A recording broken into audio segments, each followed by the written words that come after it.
I was struggling for the first 6-7 years, never had the money to pay the next salary on the account, so it was struggle from month to month.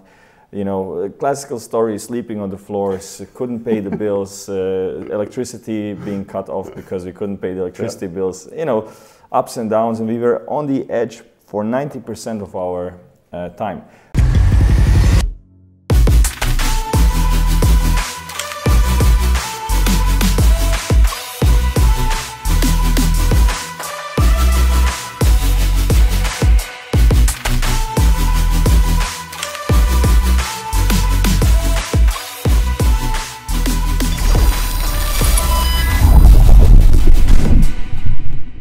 Today, a really outstanding entrepreneur, Mate, in our Freigeist office. First of all, I'm sorry, but I just have to say it. What you're building with the technology and your whole story is so amazing.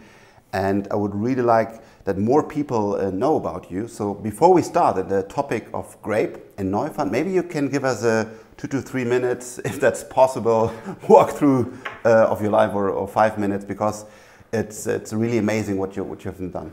Thanks, Frank. I consider ourselves at the very beginning still. It has been a tough time, and we have done a lot, but we believe there is so much we have to do and we can do in our future. So, now the company Rimac Automobile and Greyp Bikes together have over 600 employees. We are over 500 million valuation.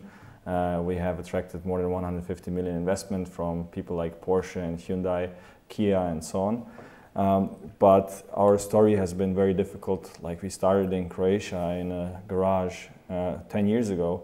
I founded the company where I wanted to prove that electric cars can be faster than gas-powered cars, and that the future will not be boring, because at that time people were scared, like, electric cars are coming and they are boring and dull and like just eco-friendly. And you did it before Tesla, right? Or is it the same time? About the same time, yeah. When I built my first car, which was actually a 1984 BMW 3 Series, which was 4 years older than myself, I converted it to an electric car. And I raced against the Tesla Roadster at that time, which just came out, and they claimed it was the fastest electric car in the world, and I proved that it wasn't really. I broke 5 FIA and Guinness World Records with that old BMW, which this old BMW still holds today. And I decided to build a car. And of course you have to build a company around it. And Croatia doesn't have any car industry, or very little, a few suppliers, but basically the least car industry in Europe, almost. Didn't have a single venture capital fund at that time, no automotive experience, so it was really tough to start this company. I was struggling for the first 6-7 years, never had the money to pay the next salary on the account, so it was struggle from month to month. You know, classical story, sleeping on the floors, couldn't pay the bills, electricity being cut off because we couldn't pay the electricity bills, you know, ups and downs, and we were on the edge for 90% of our time. But because of that, we had to find ways to survive. Not like today, some startups, you know, that start to make electric cars and get billions from some investors from Asia or something like that. We had to come up with ways to survive from the beginning. So we started to work for other car companies. And only because of that, out of necessity, we had to create a team and capabilities to develop technologies for them. And that's the only reason why we are still alive today. So our main business in Rimac Automobile today is to develop batteries and powertrains for companies like Aston Martin, Porsche, Hyundai, and a lot of the other car companies, some of which I can't talk about still. And on the other side, we are making let's say, one of the most exciting, fastest electric cars in the world. Is it the fastest, or? Well, it was the most powerful, 1,900 horsepower, and just a few weeks ago, Lotus announced theirs, which is 2,000 horsepower. Coincidence, it's a little bit more. But we'll Just see. like with the boats, 1 meter more. Okay. But we'll see. It's about much more than power. So yeah, that's on one side the supercars, and the other side our technology business, which is the main business. But then we have our spin-off company, why we are here today, Greyp. Okay. Yeah, first of all, thanks for sharing the story. It's those heroes like you that really show you can build something. It is a very tough road, but in the end, you built in Croatia a supercar, which is totally insane, but you did it. So today we want to talk about Greyp and Neufund and our cooperation. And maybe before we dive into our cooperation and what we want to do, what is Greyp about? What's the company, what they're building? So it's a spin-off company of Rimac Automobile. It was a project within Rimac where we just having good ideas and a few beers decided to make a crazy electric bike, which was the G12, our first bike, which was totally insane in terms of power and speed. It was more like a motorcycle. And then we decided to make bikes not just fast and exciting, but also very smart. So our new generation of bikes are full of sensors, cameras, connectivity, where we want to take biking to a completely different level. And with our bikes, we show what bikes can do, but the purpose of that is to bring that to a much broader audience, and eventually not just bikes. So to have the bikes in the cloud and to have bikes from a physical property and an asset that's being used very little to something that's much more than that. So the basic DNA of the company is software and technology, and it just happened to build a bike, a little bit like a Tesla where there's chips and software and everything, but they're building a car. So you're not a bike company first, but a technology company first? Is that? Exactly. So most of the bike companies today that make electric bicycles, they buy the battery and the motor from Bosch, bolted in on their frame, and done deal. Do marketing, yeah. Yeah, they sell it, have their marketing and so on. We are a technology company, and we build a bike around the technology, and building a bike around it is pretty easy. The difficult thing is to develop the technology. So we have worked on that for a long time.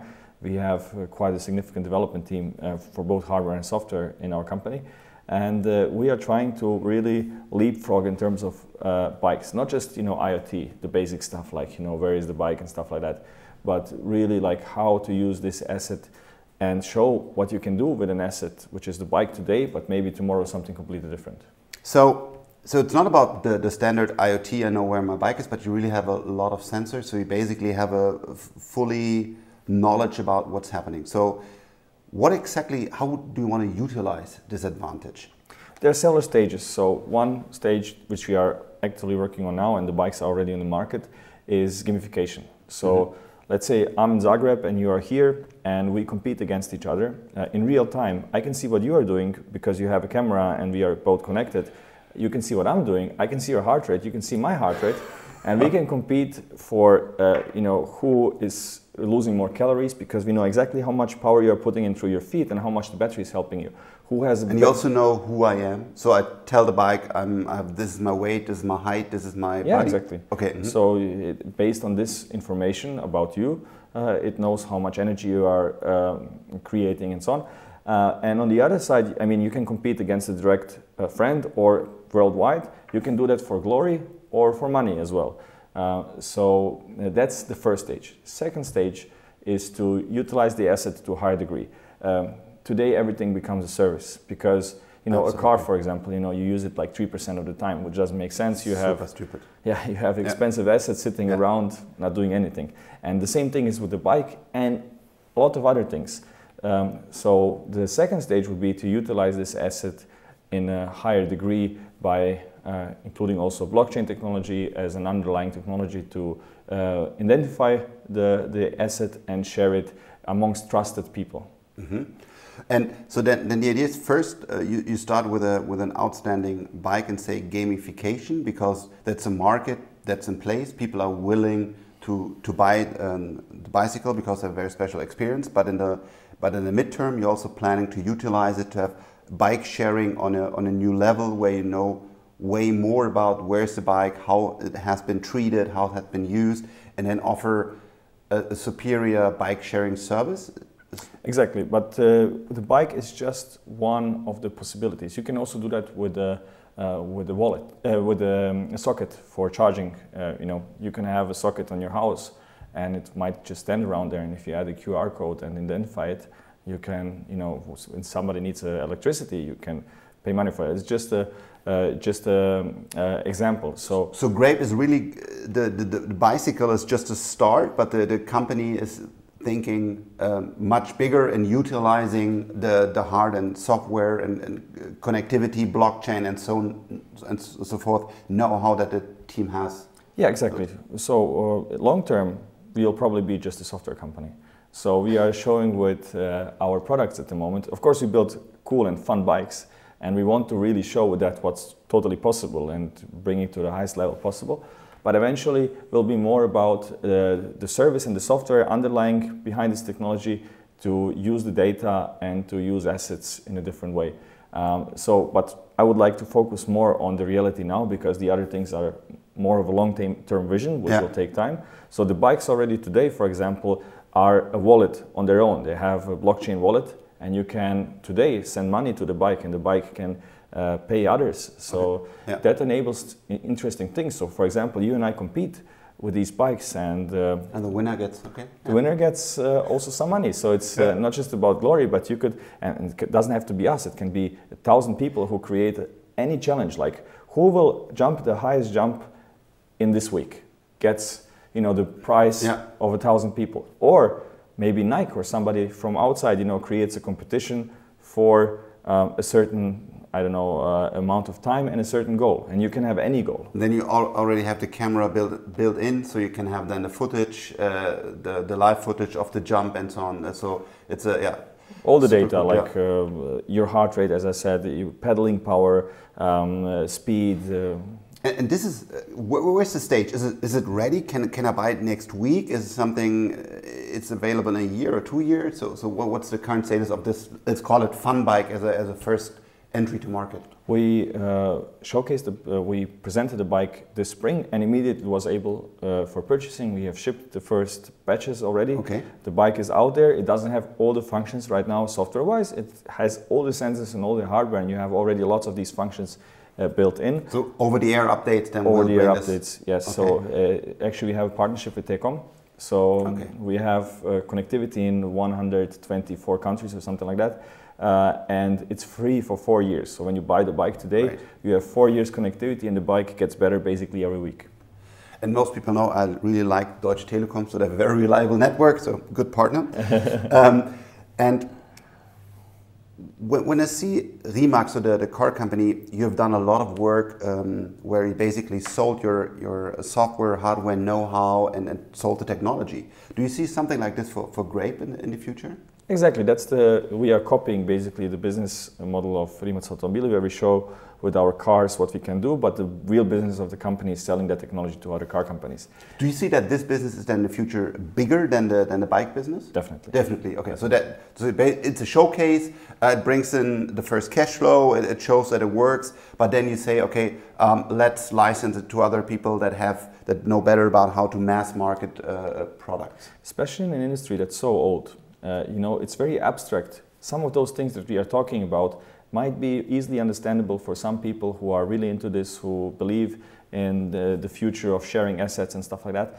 But for some people, it's very abstract. So we want to show it in a real product with real people using it, and then apply it to others, other car companies, other bike companies, whatever. Okay. How many people are working now at Greyp? 70 people. Wow, okay, so already... More than half of that are in R&D. Yeah. Okay. So we are already, it's a factory, we are shipping bikes every day. We have bikes in 35 countries or something like that all over the world. So it's a real company. We have a, you know, manufacturing, purchasing, assembly, warehouse. You know, we have a big warehouse. It's far beyond the PowerPoint presentation. What I really like about is that you have a long-term plan and long-term vision. Something that's in some European startups lack. So they say, I want to have next week, I want to have the product and sell it. But what I believe what really outstanding companies, what they differentiate from other companies is that they have a long-term vision. So they start, but you want to have Greyp will become a software and hardware technology provider for other things. So it's really great. So let us talk about Neufund, because when we saw this company, we are an investor in Neufund, where we want to enable outstanding entrepreneurs with great technology to get the right funding, because sometimes, as you've seen in your past, it's really hard to get capital. Even if you have a really great product, a really great company, sometimes it's hard to find the capital. And for capital, it's hard to find the deals, because there is capital out there, but they did not know that there was Rimac or other great opportunities, so they missed them. And it's also something like the founder of Get You Guide just said, that it's really hard to build a bridge between the capital and outstanding companies in Europe. And it's something we want to change with Neufund. And that's why I'm really happy that Greyp is our first external ETO, so equity token offering, where we offer real shares in your company for everybody so that that they can invest and participate in your long-term vision and maybe a really outstanding great technology company that's normally not available for other people to invest. You have a very efficient way of getting capital in, so you don't have to fundraise month for month, but just get the capital and keep on working. And I believe that's a great model. So maybe you can guide us a little bit through about how much money are you raising, who should invest, and so on. Yeah, exactly. As you said, I think it's a great platform. It's a great way to fundraise. We have already raised significant amounts of money, and we have, as I mentioned earlier, big names are in our capital structure already who invested the funds. But we believe that through this platform, it's a very interesting way to do this because first, we believe in blockchain and what it will enable in the future. So it's an interesting way to incorporate that into the fundraising. And second, it's a great way to have liquid assets where the investors can have, the retail small investors can have a liquid asset and trade without being a listed company yet, which is too early for our stage. Too expensive, too cumbersome. Yeah. It's insane how hard it is to make an IPO where technology like the blockchain, Neufund runs on the Ethereum platform, just makes all this very easy, very reliable, very cost efficient. So it's not the old world where an IPO costs a lot of money to get liquidity in, but now it's possible. To pay big banks to do your listing and stuff like that. Why? Beauty show it's called or something. I never did an IPO, so it's insane. Yeah, and you just need the money. Of course, you need to be transparent about what you're building, what's your long-term vision, but you need the money. And the investors should not be only able to invest in companies that spend so much money on an IPO that's basically lost because there's zero value in it. Exactly. So we believe that's interesting. And then Neufund was for us the only option basically because we wanted to have a very transparent and compliant way of doing this. So it's basically within European law and it's absolutely regulated. So that was very important for us. And you have done a great job, I think, in doing this very transparently and compliant with all the regulations. That was the key factor for us. So we will do our first ETO, so equity token offering on Neufund with Greyp. Maybe you can talk us a little bit about how much money do you raise, what is the valuation, and so on. So Greyp is now doing the B round. The A round we have been doing in the traditional way. So we have traditional investors that I mentioned previously, big names from the industry who have invested 5 million euros so far in Greyp, in addition to almost 150 million into Rimac Automobili so far. So Greyp is a smaller company, of course, with less capital needs, but still it's a significant amount of money raised. So Greyp has already raised in the last few years 5 million euros as the A round, and the B round of Greyp will be through an ETO up to 5 million euro. That's our goal, and we will not go beyond that. The minimum ticket size will be 100 euros, which will enable a wide range of people to participate, which is, I think, great. It's maybe even customers that they like the product, the experience, and now they can become a part. Exactly, exactly. That's also the point, that the customers can also take part in this. And the pre-money valuation will be 45 million euros.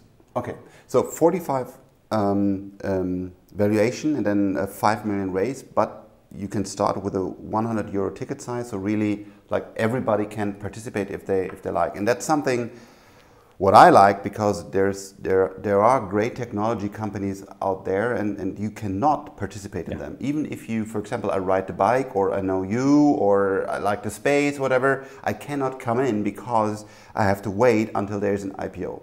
Yeah. And then there was a phase, hopefully it's completely gone, but I don't know, where there was a lot of ICO, so initial coin offering spam, where people did not know what they get. So they put in money because I believe it was a lot of speculation, hype, which I totally hated.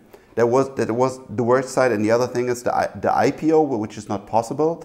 And with our ETO, we utilize the blockchain technologies. We make it cheap and everybody can invest. But we have real equity. So you own the shares, and it's not something which you don't know what you get, but we have a clear valuation, we have clear terms, like with an IPO, but everybody can participate because the technology is so much cheaper beside it. It's not running on huge systems and expensive whatever road shows of big banks, but just a great company, Greyp, with a great technology from Neufund, just makes fundraising in a very fair, transparent and efficient way happening.